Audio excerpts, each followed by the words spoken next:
and they found that all of the fetal demises, 95% of them had COVID vaccinated mothers.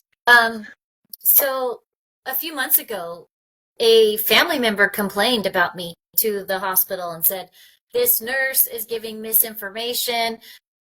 So she wrote this complaint, and my boss called me in and went over the complaint, and she said that the nurse told my family member that,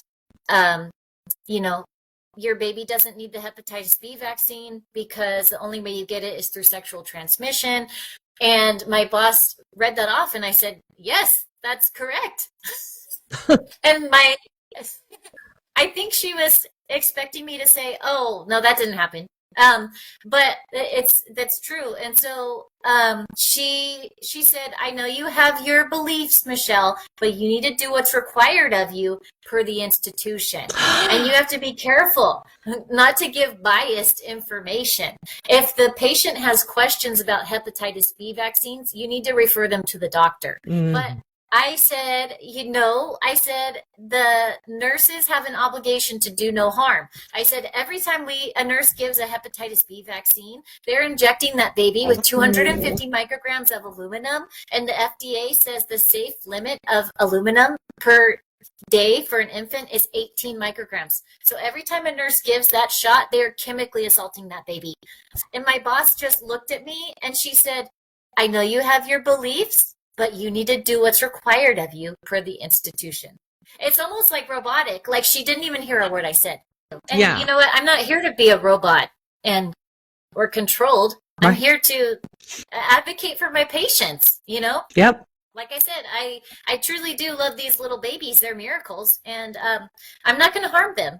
It's that simple. Right. Oh, I've definitely considered leaving because of that reason. Yeah. And the dead babies. But every time I think about leaving, I hear my mom say, don't quit. Those babies need you. Mm-hmm. And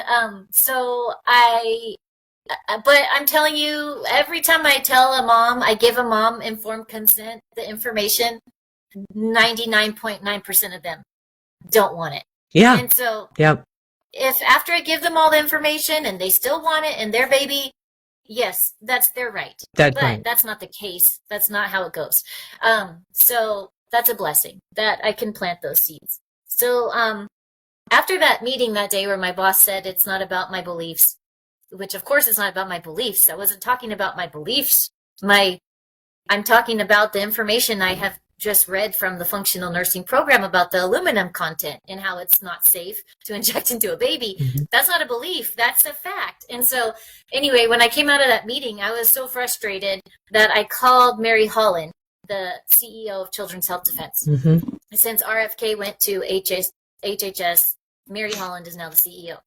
I called her and I said, hey, I need help over here in California. And I had met her recently in New York. And she said, if it gets bad over there, call me because I can help you. So I called her and she sent me Greg Glaser, the attorney here in California. And he is like on fire. Like he's always researching. He's hardcore. I appreciate him so much. So he reached out to me and then he heard my story and he wrote a letter to CHD proposing that we start a lawsuit and if they would fund this for us.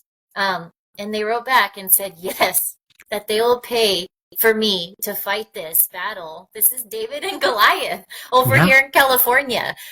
Yes. And they're going to pay for it. And I'm like, wow, this is like amazing. So what is the lawsuit exactly? What does it say? Yeah, so the lawsuit would not even be able to come into existence if it weren't for the fact that they kept that evil bonus because they retaliated against a whistleblower. And so that's retaliation. That's if it weren't for that one little simple act where that's pennies to them, that 6666, that's nothing to the hospital. They were just taking a jab at me because I was, they were intimidating you. Yeah, retaliating. Yes. And so thank God that they didn't give me that bonus, because now he's filing for retaliation against a whistleblower. And so because of that, he wants to go into discovery about the dead babies, because they have not investigated the dead babies. They did investigate briefly after my investigation when I said you have an obligation to investigate. They went back and they checked, and they found that all of the fetal demises, 95% of them, had COVID vaccinated mothers. So that is a huge amount. Huge. And the other little percent, maybe the record of the mother wasn't in there, because over here in California, they're highly vaxxed. Yes. Most of them did get vaccinated because the OB doctor pushes it on them every single time. Yeah. So they're highly vaxxed. And then also, I know a sonographer who's been a sonographer for 40 years. She can look at an ultrasound of a mother, a placenta, and she can tell them, you got Pfizer, you got Moderna. And if that's crazy be able to see that in an ultrasound. And if that patient, the mother, did not get the COVID vaccine, that means the father did. And it's in the placenta. So even if the father got it, the baby is affected. And so there's a huge correlation. It's like an obvious correlation between the COVID vaccine and these dead babies. So did you learn that in discovery? Are you in that phase already? One of my nursing friends told me a couple of weeks after my investigation, she said, yeah, they went back and checked and they found this correlation. And she just told me to just by mouth, by word of mouth. And so now that I've been working with Greg, I've told him that. So he's going to try to get an order for discovery to go back and check the fetal demises and the COVID vaxxed mothers to find the correlation, which is clearly there because they already did that. So that document is somewhere. But either way, I mean, during discovery, they can find out. Oh,